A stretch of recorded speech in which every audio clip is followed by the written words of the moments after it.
नमस्कार दोस्तों, स्वागत है आपका law order and civil rights में। क्या आप 2026 में सरकारी असिस्टेंट प्रोफेसर बनने का सपना देख रहे हैं? तो अपनी तैयारी तेज कर दीजिए।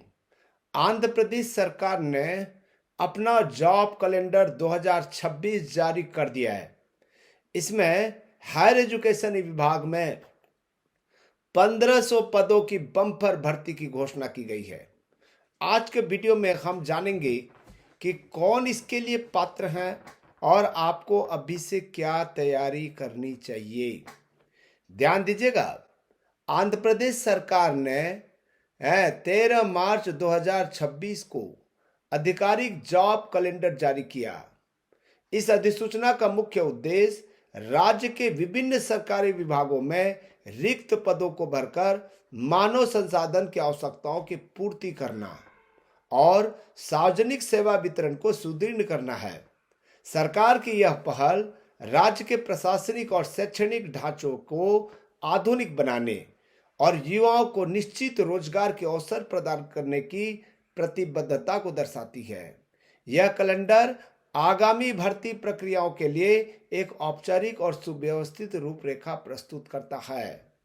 ये जो 1500 सहायक प्रोफेसर की जो रिक्तियां हैं, उच्च शिक्षा और कॉलेज शिक्षा के क्षेत्र में शैक्षणिक करियर की आकांक्षा रखने वाले अभ्यर्थियों के लिए यह एक अत्यंत महत्वपूर्ण अवसर है। विभाग ने इस क्षेत्र में व्यापक स्तर पर नियुक्तियों का प्रावधान किया है। यहाँ पर ध्यान दीजिएगा, ये रिक्तियां मुख्य रूप से एसोसिएट प्रोफेसर और असिस्टेंट प्रोफेसरों के पदों के लिए निर्धारित की गई है। 1500 पदों की यह बृहद भर्ती उच्च शिक्षा के क्षेत्र में हाल के वर्षों की सबसे महत्वपूर्ण घोषणाओं में से एक है।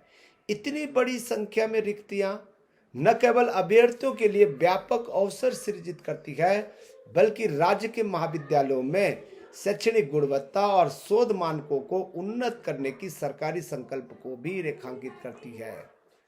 स्कूल शिक्षा में भी बहुत सारे पोस्ट है भाई। Secondary grade teacher, school assistant, ठीक है, कौशल आधारित शिक्षक। और याद रखिएगा, असिस्टेंट प्रोफेसर बनने के लिए वीजीसी का जो गाइडलाइन है, उस गाइडलाइन का पालन करना हर स्टेट की मजबूरी है। तो पात्रता क्या होती है असिस्टेंट प्रोफेसर बनने के लिए? सबसे पहली बात, अनरिजर्व कैटेगरी के लिए पीजी में 55% मार्क्स का होना जरूरी है। यदि उस स्टेट के SC ST OBC हैं तो उनको 5% छूट मिलती है। इसके अलावा ठीक है, नेट, सेट, जेआरएफ या पीएचडी का डिग्री होना जरूरी है, अनिवार्य शर्त माना जाता है। यह बुनियादी मानक है जिसे अधिसूचना जारी होने से पूर्व पूर्ण करना अभ्यर्थी के हित में है। यहाँ पर ध्यान दीजिएगा, जिस प्रकार स्कूल स्तर का उच्च पदों के लिए विशिष्ट योग्यता होती है, उसी प्रकार सहायक प्राध्यापक पद हेतु पात्रता परीक्षा उत्तीर्ण करना शैक्षणिक अर्हता का आधार स्तंभ है। ठीक है, तो यहाँ पर एक बातें हमेशा ध्यान रखिएगा जो हम आपको बता रहे हैं, ठीक है, कि आपके काम की, हाँ, ये जानकारी है, बहुत काम की जानकारी है। यानी कि हायर एजुकेशन विभाग में असिस्टेंट प्रोफेसर और एसोसिएट प्रोफेसर के लिए कुल पद 1500 है। दोस्तों, ये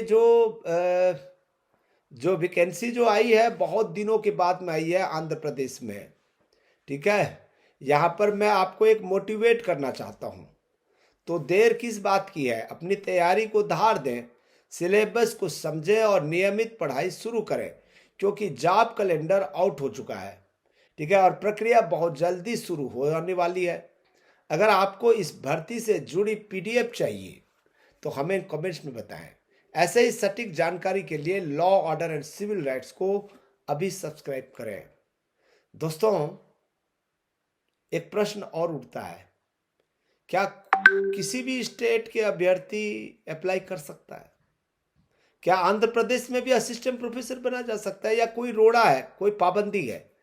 इस बारे में आपको जानकारी चाहिए तो मुझे जरूर कमेंट्स करिएगा, मैं आपको बताऊंगा पूरी घटना। ठीक है दोस्तों, thank you thank you thank